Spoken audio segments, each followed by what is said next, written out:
welcome here to TalkFCB and welcome to a Barca news roundup coming up today. We are back and we are back with some very good news indeed, because coming up today we're going to be talking about a really positive boost to our finances right now, which is very much needed in our current state, and we are also going to be talking about the exciting Yusuf Demir, his long-term future at this club, and as well, the return of the golden boy himself. It's Ansu Fati, who is back.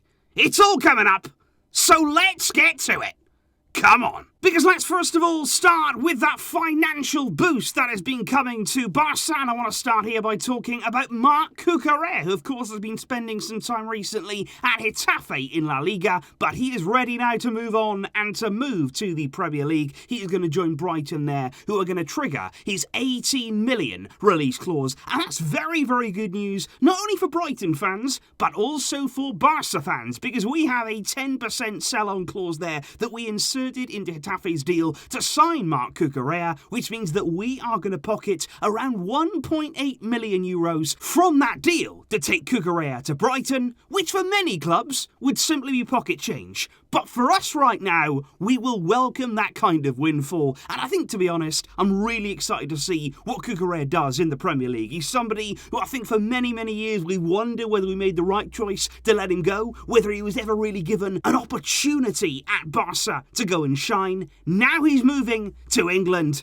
and I think Brighton have got a terrific young player on their hands here. But I also want to talk about Jordi Alba, because certainly over the past few weeks we've been wondering whether Jordi Alba was going to accept a wage reduction. Was he going to do something to help the club? And I do have really positive news on that front, because it has now been reported that Jordi Alba and Barca have reached a complete agreement over a salary reduction. It's not officially signed yet, but the agreement is total, and it's a very similar sort of deal to what we made with Gerard Piqué, whereby Jordi Alba won't only defer his wages, meaning that you'll basically be paid a bit further down the line when the club are in a more stable state, but also Alba has reportedly accepted a wage reduction believed to be around a 25% cut to his current salary, and I've got to hold my hands up and say, well done and fair play to Jordi Alba. It's not something that he had to do, it's not something that he was required to do, but in order to help the club of course that he's been at for a long, long time, we really, really do appreciate that step that he's made. Got to give credit there where it's due, because yes, it did take a little bit of time. We weren't really sure whether Jordi Alba was going to accept this. We weren't really sure whether many players were going to. I think Piqué's step was really, really important to get that ball rolling, and I'm sure that we are going to see now plenty of players following. These things do take time. These are big contracts. There's plenty of people involved in the process, but I hope now that we see Sergio Busquets, Sergio Roberto, the two remaining captains also need to make cuts.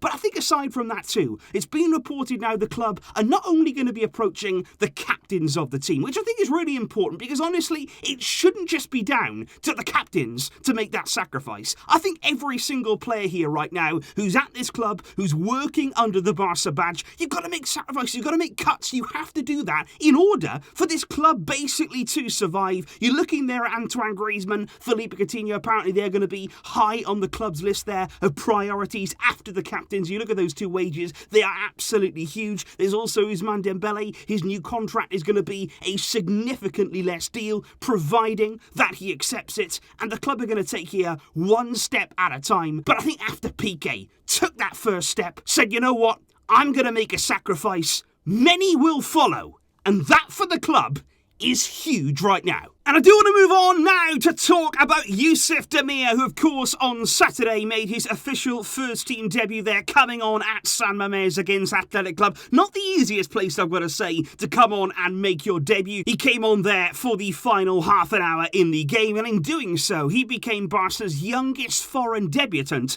since, you guessed it, Lionel Messi back in 2004, and Yusuf Demir there spoke to the club after the game. He said, it's an honour for me to play for this beautiful club. It feels like a kid's dream come true. He said, I worked really hard to reach this stage of my career, and I'm really happy to make my debut. He said, Ronald Koeman told me to come on to enjoy it, because it's not every day that you make your debut for this beautiful club. He said that twice there. He really does love Barcelona. He said, I'm thankful to him. He said, the speed of the game was really high. It said it took me a little bit of time to come into the game, but after that, it was just a nice feeling, and I really hope that it continues. And I think, to be honest, we saw that a little bit. When Demir first of all came on, we were looking for him to have a sort of immediate impact, the dream kind of start. But obviously, there are going to be some nerves there. At the end of the day, he's 18 years old, making his first team debut at a stadium like San Mamés. You're always going to get those nerves, but I think it's really, really important that he overcome that obstacle. You've got to make your debut. You've got to make that first step now in order to overcome it. I think we are going to see him grow in confidence, grow in stature, and that was really, really important there to see him get those minutes. He said, I want to keep improving every single day. He said, I want to be here for a long time at FC Barcelona because it's the best club.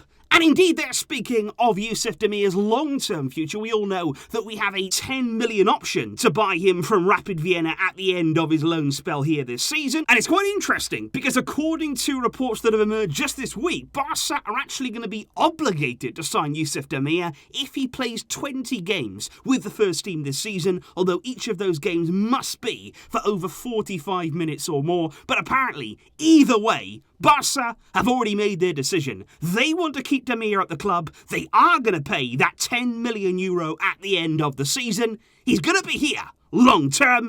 And I, for one, am very, very excited. But speaking of excitement, speaking of talented wingers, we move on to Ansu Fati, because obviously it's getting to the stage now where we aren't anxiously awaiting fitness updates. We aren't nervously waiting around for some sort of update when it comes to Ansu Fati. Now, we're actually waiting around with excitement, with optimism when it comes to his return. And this morning, we got a massive boost, because for the very first time since his injury, Ansu Fati trained with the rest of the group, and it's just amazing to see him back there with the team in that competitive environment, looking good, looking happy. I think for him, what a moment this must be after such a long journey. It's a huge step for him and a massive step in the right direction on his road to recovery. And according to the latest reports, Ansu Fati could be fit and ready to play